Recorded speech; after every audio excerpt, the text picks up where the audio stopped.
नमस्कार। आज हम एक कहानी समझने जा रहे हैं, एक ऐसे इंसान की, मोहनदास गांधी, जिसने अकेले ही भारत के स्वतंत्रता संग्राम की पूरी दिशा ही बदल दी। और सिर्फ इतना ही नहीं, दुनिया के सबसे ताकतवर साम्राज्यों में से एक को चुनौती दे डाली। तो सबसे बड़ा सवाल यही है, आखिर ये हुआ कैसे? एक अकेला इंसान बिना किसी हथियार के एक साम्राज्य को कैसे झुका सकता है? देखिए, ये कहानी सिर्फ राजनीतिक आजादी की नहीं है। ये कहानी है एक अनोखे हथियार की, अहिंसा की, जिसने सचमुच इतिहास का रुख ही मोड़ दिया। तो चलिए कहानी की शुरुआत से शुरू करते हैं। साल था 1915 और गांधी जी भारत लौट रहे थे।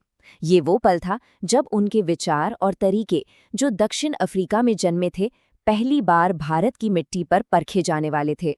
सोचिए, लगभग 20 साल दक्षिण अफ्रीका में रंगभेद के खिलाफ लड़ने के बाद 1915 में गांधी जी अपने वतन वापस लौटे। लेकिन ये वो भारत नहीं था जिसे वो छोड़कर गए थे। देश का स्वतंत्रता संग्राम अब एक मजबूत दिशा की तलाश में था। और भारत में उनका पहला बड़ा प्रयोग हुआ बिहार के चंपारण में। यहाँ उन्होंने उन किसानों के लिए आवाज उठाई जिन्हें अंग्रेज बागान मालिक जबरदस्ती नील की खेती करने पर मजबूर कर रहे थे, वो भी घाटे में। ये भारत में उनके अहिंसक विरोध की पहली बड़ी जीत थी, एक सफल परीक्षा। और यहीं पर उनके सबसे बड़े हथियार की एंट्री होती है, सत्याग्रह। अब ये मत सोचेगा कि ये सिर्फ कोई विरोध करने का तरीका था। नहीं, ये तो एक पूरा दर्शन था, एक फिलॉसफी थी। इसका सीधा सा मतलब था सत्य के लिए आग्रह, यानी सच पर डटे रहो और बिना हिंसा के अपनी बात मनवाओ। और यही वो बुनियाद थी जिस पर उनका हर एक आंदोलन खड़ा हुआ। चंपारण की कामयाबी के बाद 1918 में उन्होंने गुजरात के खेड़ा में फसल बर्बाद होने पर किसानों के टैक्स माफी के लिए सत्याग्रह किया, और अहमदाबाद में मिल मजदूरों के हक के लिए भी। इन जीतों ने पूरे देश को ये दिखा दिया कि गांधी जी का ये तरीका, ये सत्याग्रह, वाकई में काम करता है। तो इन शुरुआती जीतों ने ये साबित कर दिया था कि ये तरीका कारगर है। अब समय आ गया था कि इन छोटे छोटे स्थानीय संघर्षों को एक बड़े राष्ट्रव्यापी आंदोलन में बदला जाए। फिर आया 1919 का साल और रॉलेट एक्ट, एक ऐसा काला कानून जिसने अंग्रेजी सरकार को किसी भी भारतीय को बिना मुकदमा चलाए जेल में डालने की खुली छूट दे दी। इसके खिलाफ जो गुस्सा भड़का और फिर जलियांवाला बाग का जो भयानक नरसंहार हुआ, उसने पूरे देश को अंदर तक हिला दिया। और इसी संकट के बीच गांधी जी पूरे राष्ट्र की आवाज बनकर उभरे। तो इसके जवाब में 1920 में उन्होंने अपना पहला बड़ा, पूरे देश को साथ लेके चलने वाला आंदोलन शुरू किया, असहयोग आंदोलन। मकसद एकदम साफ, अंग्रेजी हुकूमत की जड़ें हिला देनी है, और वो भी बिना एक भी हथियार उठाए। सोच कर देखिए क्या माहौल रहा होगा। लोग विदेशी कपड़ों की होली जला रहे थे, बच्चे स्कूलों से निकल आए, वकीलों ने अदालतें छोड़ दी। ये एक ऐसी नागरिक अवज्ञा थी जो भारत ने पहले कभी नहीं देखी थी। लेकिन जब 1922 में चौरी चौरा में भीड़ ने एक पुलिस थाने में आग लगा दी और हिंसा भड़क गई, तो गांधी जी ने फौरन आंदोलन वापस ले लिया। ये उनके लिए बहुत मुश्किल फैसला था, पर यह साफ दिखाता है कि अहिंसा का सिद्धांत उनके लिए किसी भी जीत से कहीं ज्यादा बड़ा था। अच्छा, आंदोलन रुकने के बाद का जो समय था वो खाली नहीं गया। गांधी जी ने इस दौर का इस्तेमाल देश की सामाजिक कमजोरियों को ठीक करने में किया। 1924 में उनका 21 दिनों का उपवास, वो सिर्फ एक व्रत नहीं था, बल्कि हिंदू मुस्लिम एकता के लिए एक बहुत शक्तिशाली अपील थी।